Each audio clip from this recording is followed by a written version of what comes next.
todos, sejam bem-vindos, sejam bem-vindas a mais um estudo do livro Constelação Familiar, de Joana de Ângeles, psicografia de Divaldo Franco, capítulo 10, já foram 10 capítulos, Educação e Paz na Família, aqui nesse trabalho em conjunto com a TV e Rádio Chico Xavier. Todos os sábados às 19 horas tem capítulo novo sendo lançado e também nas minhas mídias sociais, às segundas-feiras eu posto o capítulo novo sem o horário marcado, às vezes de manhã, às vezes à tarde, às vezes à noite. Está sempre lá. Facebook eu posto no YouTube, posto uma chamada no Instagram, posto também em áudio no Spotify, para quem acompanha em áudio, às vezes no carro, indo para o trabalho. Tem muita gente que gosta só de ouvir. Então, o que a gente vai falar hoje?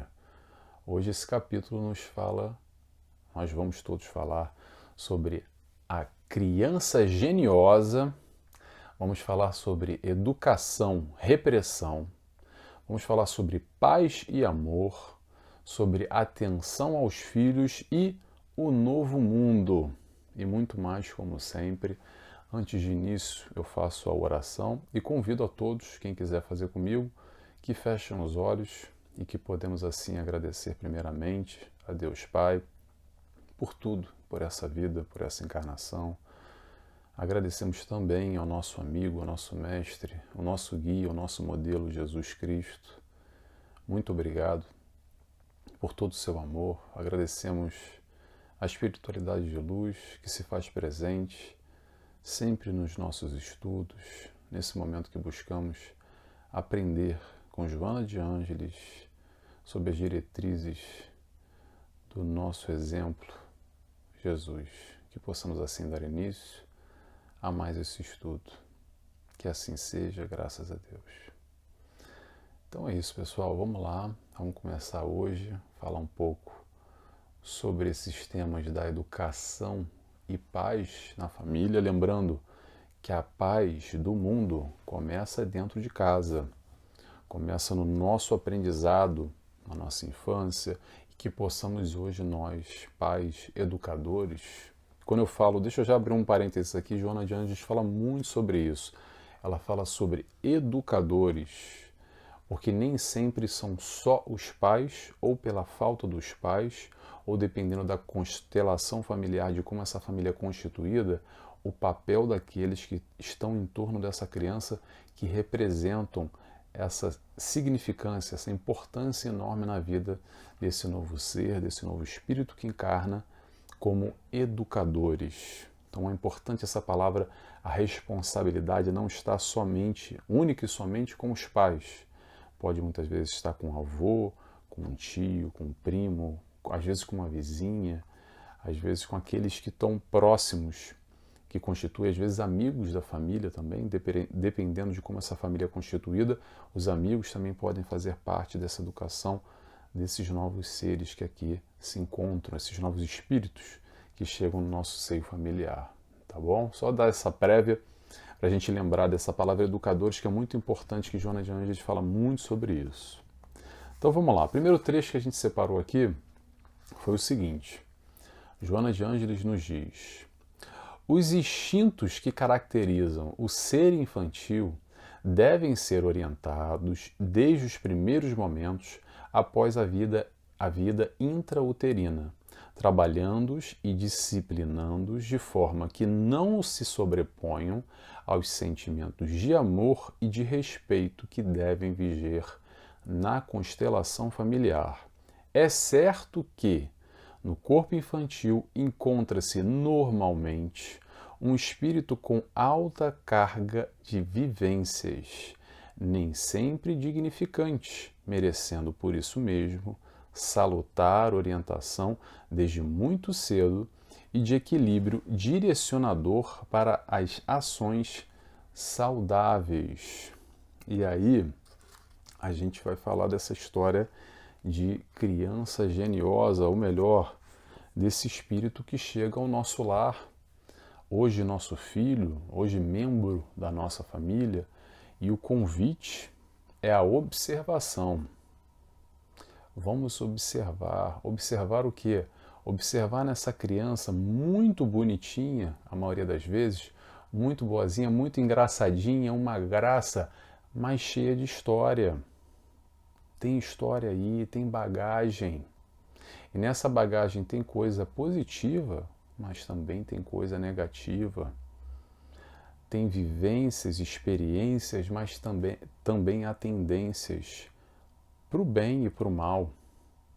E a criança, como é só instinto, fica até mais fácil de perceber, porque não tem filtro. Sabe essa história que a criança não tem filtro? E solta as coisas muito naturalmente, porque não está preocupado com o que os outros vão achar ou deixar de achar. E ali a gente pode estar percebendo, de alguma forma, estar com mais atenção e tentando direcionar ou canalizar naquilo que se manifesta, principalmente no que é negativo. O que é positivo, deixa correr e vamos gozar, vamos estar felizes com essas experiências da criança, com essa vivência, com as coisas boas. Mas quando se apresenta algo que nós já percebemos através da nossa observação que não está muito legal, cabe aí aos educadores ajudar nessa formação, nesse moldar, digamos assim, dessa nova personalidade que vem sendo adquirida. Como Joana de Anjos nos falou aqui, o foco vai ser sempre o amor e o respeito. Amor e respeito.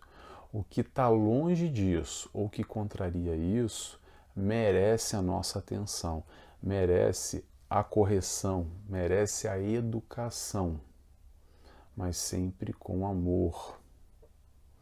O que acontece demais na vivência como um todo, nas famílias, por aí se percebe muito isso, é o seguinte: a criança já começa a demonstrar alguns sinais, algumas questões vinculadas a egoísmo, ao orgulho, e aí os pais, ou melhor, os pais barra educadores, têm aquelas frases prontas do tipo assim: ah, não se preocupa com isso não, que o meu filho, ele tem muita personalidade. Ou então, daquela coisa assim: ah, isso é coisa de criança, logo passa, é assim mesmo, não se preocupa com isso não, isso é besteira. Não dando atenção, sabe?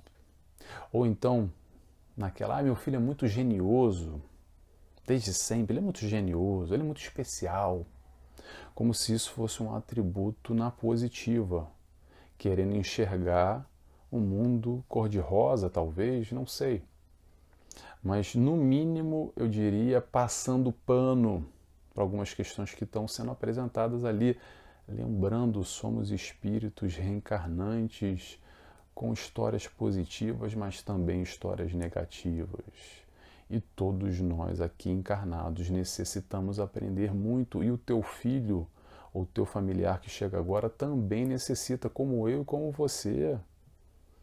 E fina flor do campo, eu te garanto que ele não é, ou muito pouco provável, ele vai ser um espírito de luz missionário reencarnando aqui.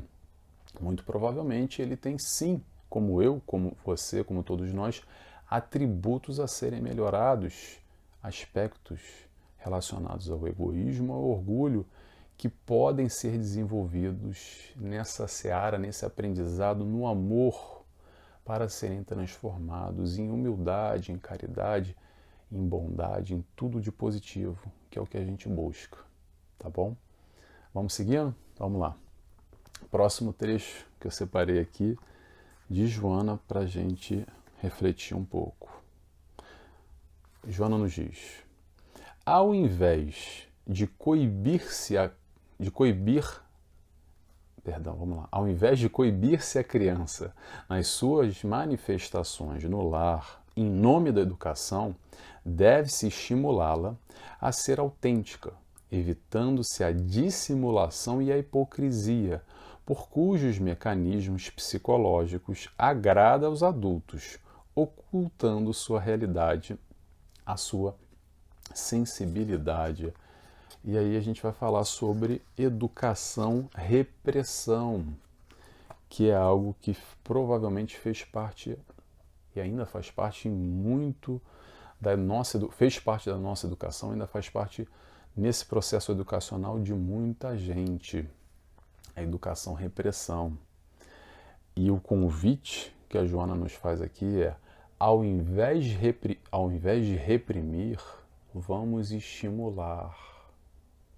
Ao invés de dizer não e pronto, e ponto, muito naquele sentido de que quem manda aqui sou eu, cala a boca, ao invés disso, vamos explicar, vamos sentar e conversar.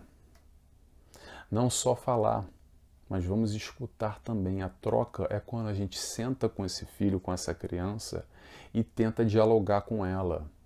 Não é só cala a boca que eu estou falando, escuta, baixa a cabeça, olha para o chão, aceita, engole e segue a tua vida. Vai para o teu canto, vai para o teu quarto. Se precisar de castigo, faça sim.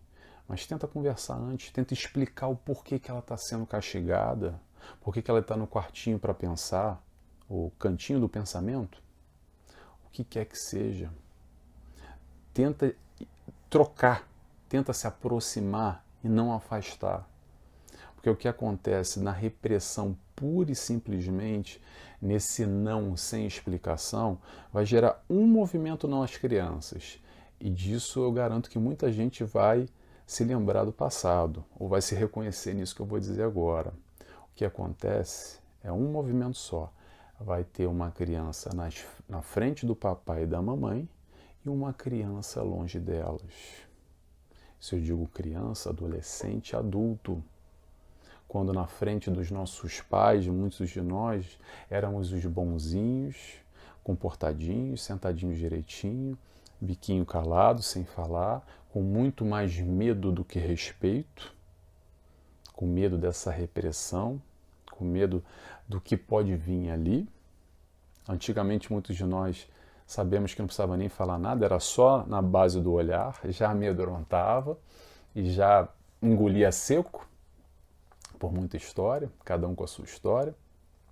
Mas saindo dali, o que acontecia? A gente era o que nós somos, longe dos nossos pais. Então hoje as crianças, da mesma forma, para não viver esse mundo de faz de conta na frente dos pais, o mundo da hipocrisia, e os pais acreditando que porque na minha frente é assim, então é assim o tempo inteiro. E não é. Pergunta, a gente deixou de ser quem nós somos porque o nosso pai reprimia ou não? Interrogação. Estou falando de repressão, não estou falando de educação. Estou tentando diferenciar um pouco aqui. Porque também há educação através da repressão, mas a gente vai numa outra vertente. O importante é a gente se questionar nesse processo educacional de hoje, com os nossos filhos ou com aqueles que nós temos esse papel de educador, o quanto essa repressão que muitos de nós vivenciamos e que foi normal no nosso tempo, pode colaborar ou não. Porque a ideia é a gente melhorar, pessoal. Não é porque meu pai, minha mãe, minha avó, meu avô faziam assim que eu tenho que replicar isso. Se eu percebo atributos positivos, é claro que eu vou replicar. Mas se tem questões ali que eu não concordo muito, ou é de uma outra época, um outro pensamento, posso adaptar com aquilo que eu acredito, com aquele entendimento que eu tenho hoje, eu vou sim aproveitar e vou desenvolver uma técnica melhor ainda. Eu vou replicar o que é bom, mas vou pegar aquilo que não era tão bom assim, ou aquilo que era ruim, e vou alterar. E a questão da repressão é uma dessas. Dá para se educar com amor de uma forma incisiva, sem ser repressivo, sem ser taxativo, sem mandar calar a boca que eu estou falando e quem manda aqui sou eu. Tá bom? Eu acho que é por aí.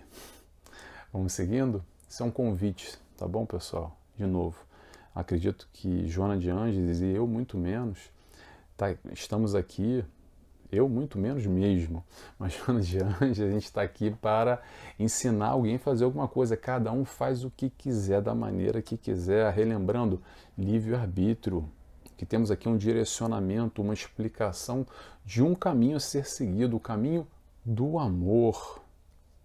Agora, cada um segue da maneira que quiser, do jeito que quiser. Tá bom, pessoal? O certo e o errado cada um define. A gente vai aqui tentando aprender com aquele que nos deixou o caminho das pedras direitinho, rumo à felicidade, que se chama Jesus. Vamos seguindo? Próximo trecho que eu separei. A paz é construída no sentimento do ser humano, jamais podendo ser imposta. Por essa razão, a educação deve ter em mente a realização da paz, a pacificação interna dos tormentos, de forma que o indivíduo se transforma em pacificador onde se encontre.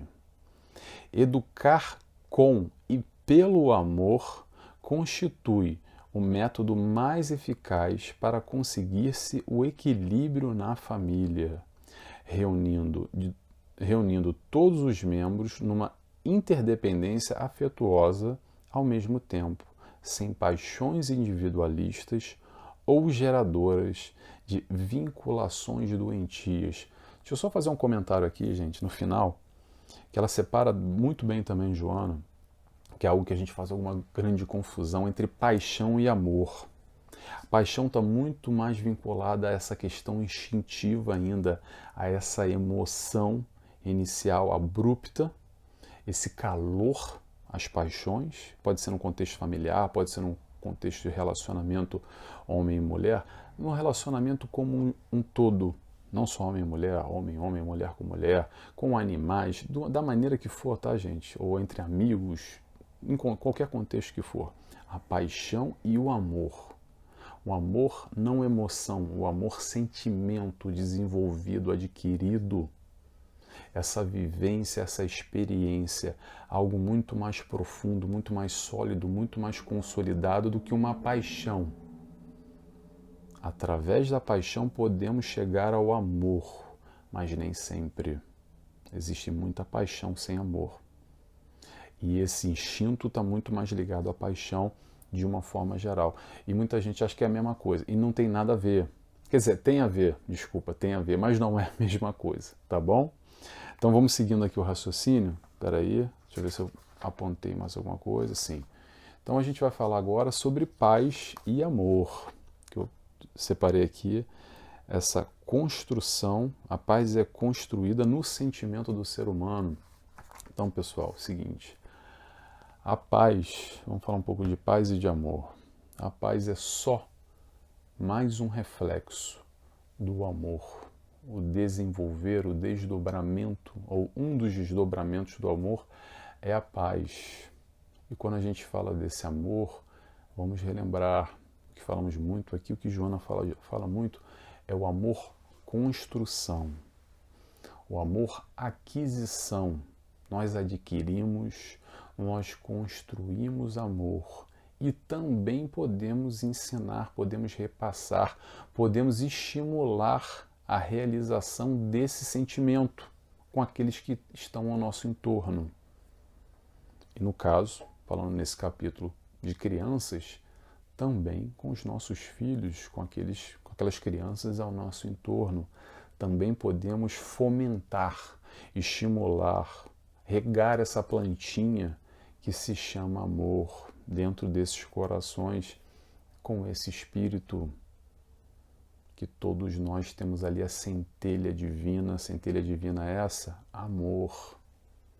Entenda como você quiser, porque isso é muito difícil de falar, até porque a gente está falando de sentimento, e quando a gente fala de sentimento, a gente pode teorizar aqui, trazer muito estudo e muita teoria sobre o amor, mas sentimento é uma experiência pessoal, é através da vivência,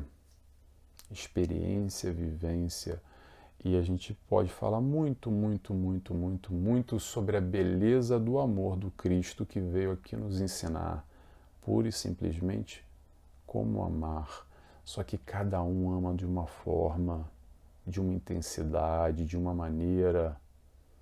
Como eu já falei bastante e vou repetir. Aliás, a gente sempre repete tudo, né, gente? Acaba que a gente, semana por semana, a gente vai repetindo. Mas sabe por que a gente repete? Porque a gente precisa aprender, entender ainda, compreender a fundo o que a gente não compreende muito bem.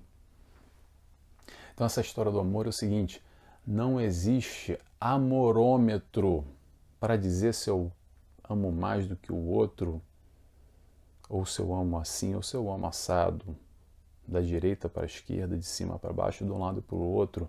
O importante é a gente comparar sim, mas sabe o que? Nós conosco mesmo.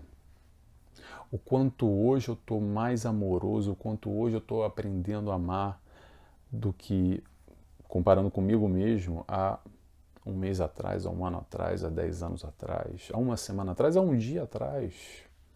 Como é que eu estou desenvolvendo esse amor em mim? Que aprendizado que eu estou realizando nessa encarnação, nessa vertente que é o amor? Posso resumir para vocês. Tudo que a gente está caminhando vai levar a uma direção só, ao amor, a esse aprendizado. Independente do caminho que a gente siga, há vários caminhos e todos eles têm a sua importância, o seu significado, mas o amor é o mais importante, tá bom? Então, o melhor método para a educação, educação por amor, ou através do amor, só o amor é a saída. E falando de educação, só relembrar outra coisa que tem muita confusão também. Amar não é passar pano na cabeça de criança, não, tá? Não é porque eu amo que eu tenho que dizer sim para tudo, porque eu amo muito, não consigo dizer não para o meu filho ou para minha filha. Ou então, não é porque eu amo que aí eu não vou exigir muito certas questões que eu vou magoar, porque eu não quero criar conflito, eu não quero criar estresse. É sim, sim e não, não, mas com amor, tá bom? A gente tem que focar em disciplina, em respeito e falar não também às vezes, mas dá para falar não com amor. É melhor falar um não com amor dentro de casa, ensinado, explicado, por mais difícil que essa criança vá receber esse não, e às vezes é muito complicado, realmente, do que receber na rua com uma paulada na cabeça. Desculpa a figura de linguagem, mas é mesmo assim. No mundo fora de casa, depois quando adulto, quando mais velho, não vai ser de uma forma amorosa como você, pai, você, educador, pode dar hoje, enquanto criança, já ensinando as regras, a disciplina, a coisa certa e a coisa errada na vida. Cabe a nós, pais, educadores, ter essa atenção, digamos assim, nesse desenvolver dessa criança. Tá legal? Vamos seguindo? Próximo trecho que eu separei aqui foi esse. Joana de Ângeles nos diz: infelizmente, a criança não é devidamente valorizada, tornando-se mais um objeto de exibição dos pais, que lhes não dão a atenção indispensável, o carinho e a assistência no lar, muito preocupados em oferecer coisas inúteis, resguardando-se no egoísmo doentio de que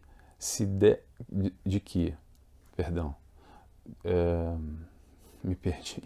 Oferecer coisas inúteis, resguardando-se no egoísmo doentio de não se darem a si mesmos, embora com menos conforto e mais esforço na manutenção da família. Então a gente vai falar aqui sobre esse processo da atenção dos pais, atenção aos filhos. E aí eu faço uma pergunta, mais um questionamento. Qual o tipo de atenção que a gente está dando aos nossos filhos? Porque sabe o que acontece?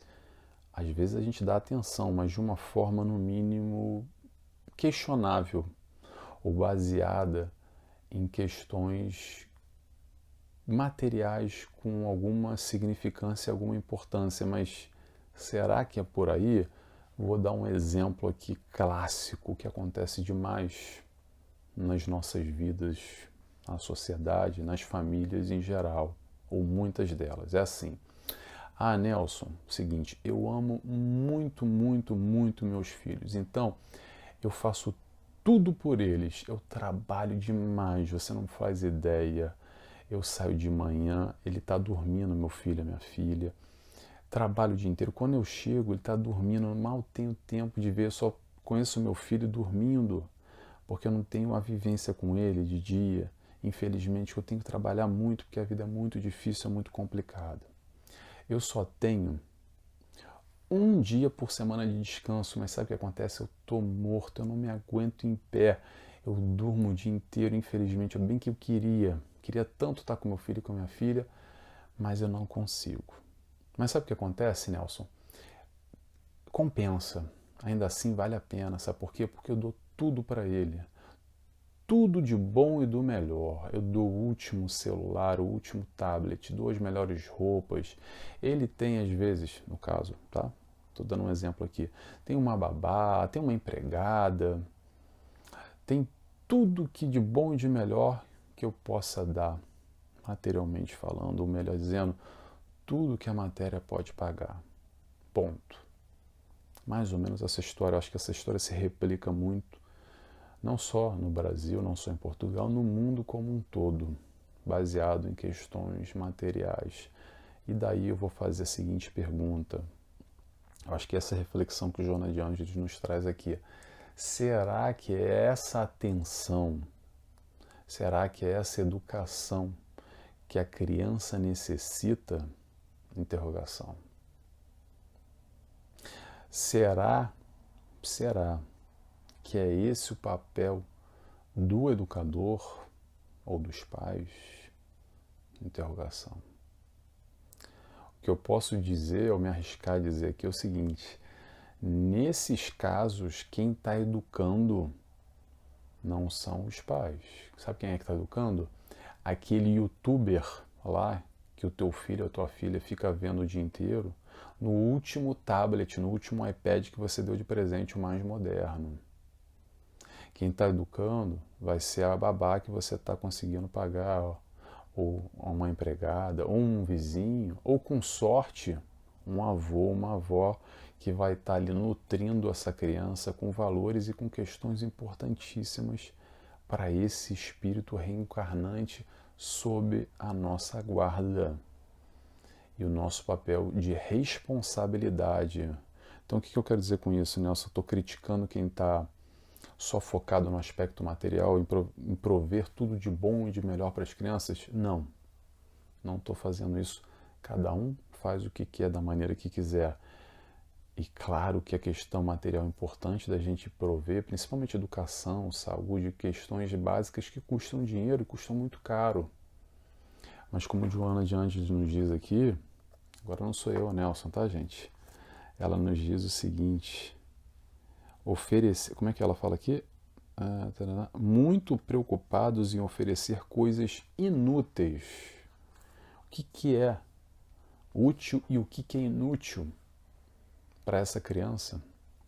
Será que tem que estar na moda? Ela tem que ter os últimos brinquedos, os brinquedos tops, as últimas bonecas, as últimas roupas, o garoto, o último videogame e a última camisa de time de futebol. Não sei, estou aqui colocando coisas que me vêm à cabeça. E a educação? Porque tudo isso custa dinheiro, e para custar dinheiro eu tenho que trabalhar. E trabalho nos toma o nosso tempo. E talvez esse tempo a gente poderia estar trocando, vivendo com essa criança, ou não. Fica a questão, de novo, não vou dizer que é mais ou menos importante, porém, será que existe equilíbrio aí? Será que a gente não está só focando no material, esquecendo das questões mais importantes, que são os valores, que é o amor, que é passar tudo isso no papel de educador? Fica a pergunta. Tá? Vamos seguindo? Vamos lá. Joana de Ângeles nos diz: construir na criança um ser novo é trabalhar pela paz da sociedade. As guerras não são feitas pelas armas, porém pelos homens que se constroem. Porém pelos homens que as constroem. Educar desarmando dos sentimentos inferiores, competitivos, individualistas, representa promover a paz doméstica, prelúdio da paz na sociedade. Dessa maneira, os educadores são responsáveis pelas expressões da paz ou das guerras que venham a acontecer. E aí, Joana coloca esse papel de responsáveis, fazendo uma leitura de guerra e de paz.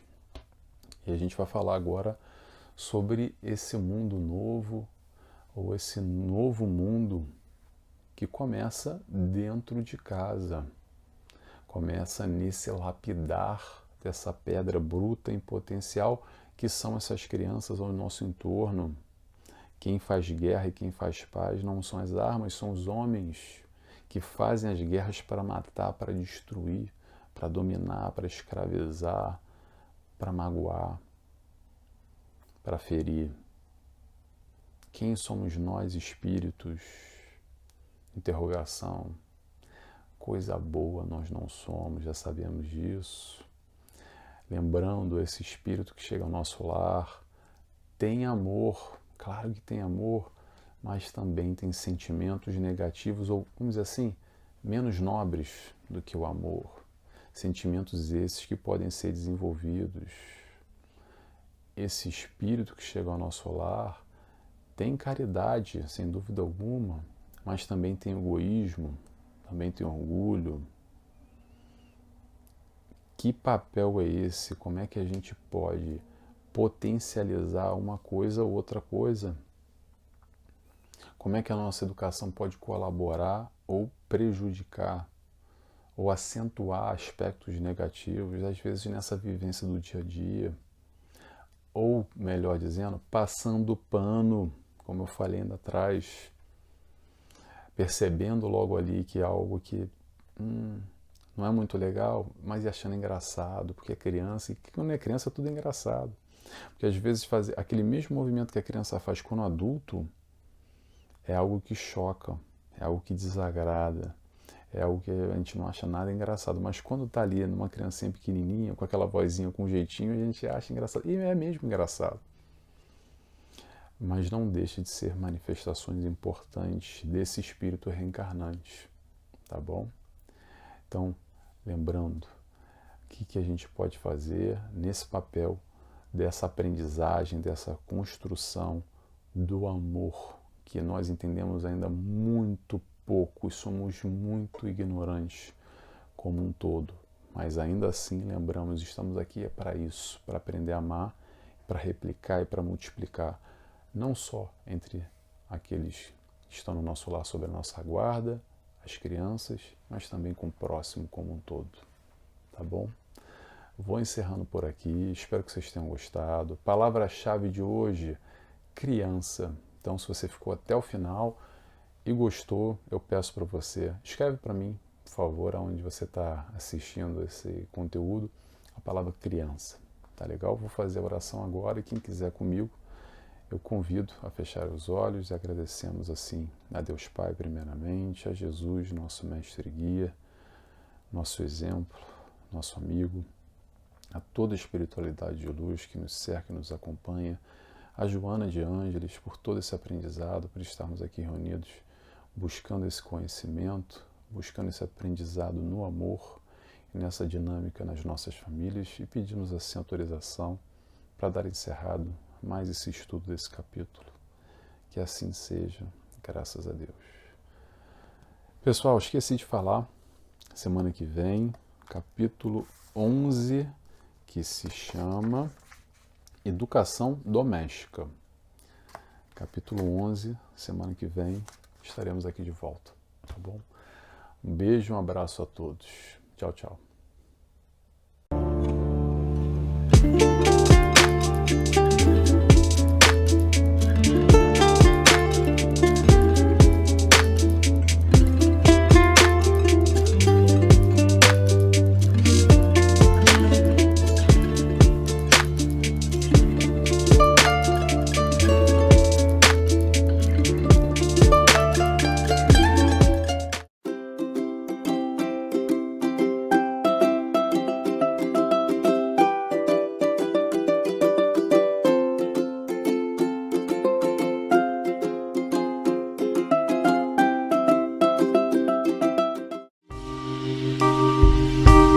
TV Chico Xavier, a sintonia do bem. Acesse tvchicoxavier.com. E nestas voltas eu vou cantando a canção tão feliz voz que diz: ai Lili, ai Lô. Por isso é que sempre contente estou. Ai Lili, ai Lô.